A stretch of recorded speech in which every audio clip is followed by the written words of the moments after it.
Okay, we are on chapter 13 today. This is called A Bug's Best Friend.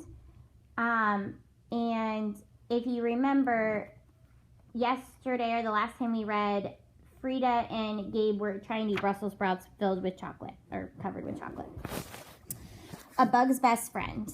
Once Frida suspects she's right, there's no stopping until she's positively certain.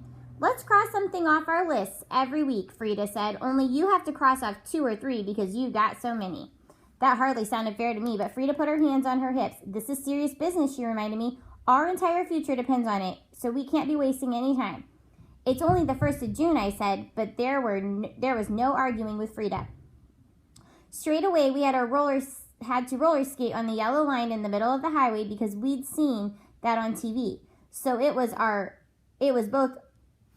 on both of our lists. I might have picked something that couldn't have caught us killed, but Frida assured me it would make us plenty brave. She was probably right, too. Only we never got to find out because Miss Wilson drove by just as we were getting started. If there were 3 things Frida was never to do, they were playing on the highway, going near the Evans trailer, and lighting matches. Any of those things threw Miss Wilson into a fit, and let me tell you, that was something to be scared of. She pulled her car over and lifted us both up by the ears. Then we got a solid chewing out all the way home. It was worse than Mama on moving up day. After that, we were grounded, so I thought we might take a break from fear busting, but Frida said we'd have to find things to do at her house or my trailer since we couldn't go anywhere else. That was okay because I had plenty to choose from. First, we made a plan for what to do if I missed the school bus after school. Then I worked with Mama's new blender, even though it was huge and loud and I was certain I'd get my hand chopped off. After that, we practiced picking up earwigs, only I got pinched. But that turned out to be okay because the pinch didn't hurt as badly as I thought it would. And Frida said that's just how she planned it. When we were done being grounded, we roller skated down the center of Frida's road. She said that was okay because it was our best try and best tries counted. And when it came to the list, Frida was the judge. Long as we try our hardest, we can cross it off because once you try something, it's not so scary to try it again, she said. That sort of made sense. But personally, I found I could be just as scared 19, maybe 20 times in a row. But took me 18 tries to face down a loose cow in the cotton field. I kept trying to take off every time she snorted. But my 18th try, she didn't pay me any mind at all. She just flicked her ear when I walked near her. There was only one thing I utterly failed at and almost put an end to everything. It was the middle of June. We were at Frida's house reading through our lists. We were still keeping them secret because Frida said it would be more fun that way. I wasn't sure how exactly that made things fun, but I took Frida's word for it. It's your turn to pick, Frida said that afternoon, putting her list away in a special box under her bed. Nuh-uh, I said, I just did one. Frida gave me that look. You know you've got 3 times as many as I do, she reminded me. I bet you still got half your list left. I looked down and sure enough, Frida was right. I had more than half left. Drat. What are you gonna pick? She asked. I read through all the things I hadn't crossed off. 5th grade, Duke Evans, alligators, the Evans trailers, Frida's basement, centipedes. Centipedes sure were gross, but I'd already tackled earwigs and spiders, so according to Frida's plan, I ought to be braver. I thought about Jimmy and how he really wasn't such a bad pet once I'd gotten used to him. Fine, I said. How about centipedes? Frida grinned. All right, I know just where to find one. She grabbed my hand, and pulled me down the hall. Our basement is full of them, Frida said. I stopped falling, but Frida tightened her grip on my hand. Don't be a scaredy cat, Frida said, dragging me across the floor. It's a plain old basement and a little bug. But Frida was wrong. There was nothing little about centipedes, and there was nothing plain about Frida's basement. What if Terrence is down there? Frida opened the basement door. The light was on, and I could hear grunting noises and the smack sound of someone pounding something. See, I said he is down there. Guess we'll have to come back. Frida pulled me down the first step. Terrence won't care as long as we tell him we're coming, she said. She hollered down the steps. Me and Gabe are coming down to look for centipedes. I waited for the rush of feet as Terrence ran up the steps to chase us away, but he didn't come. He was toweling off the sweat when we got to the bottom of the steps. Fine, he said. I was done anyways.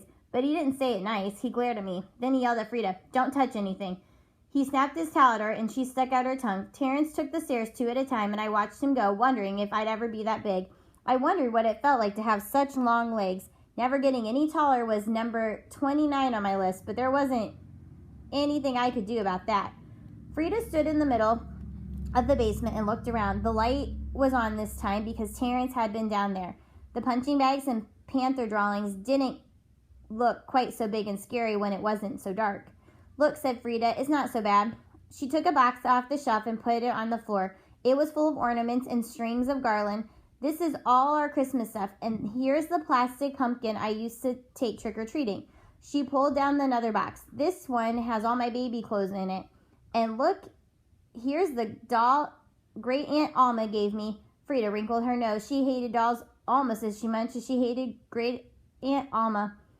I picked up the plastic pumpkin. This stuff was kind of neat. I had a pumpkin just like this one, only we didn't have a basement in the trailer, so mine was stashed in Mama and Pop's closet. What is this one? What is that one? I pointed to another box on the shelf along a wall. Frida stood on a stool and pulled down the boxes one by one. It was almost like Christmas until we found the centipede. Frida might have forgotten all about centipedes if one hadn't crawled out of the box right when she was reaching in to take out a camping lantern. I was sitting on the floor playing with Frida's old Matchbox cars when out scampered a million legs and slimy body. I jumped up and knocked over the box. All right, Frida said, getting up to follow the centipede over to the wall.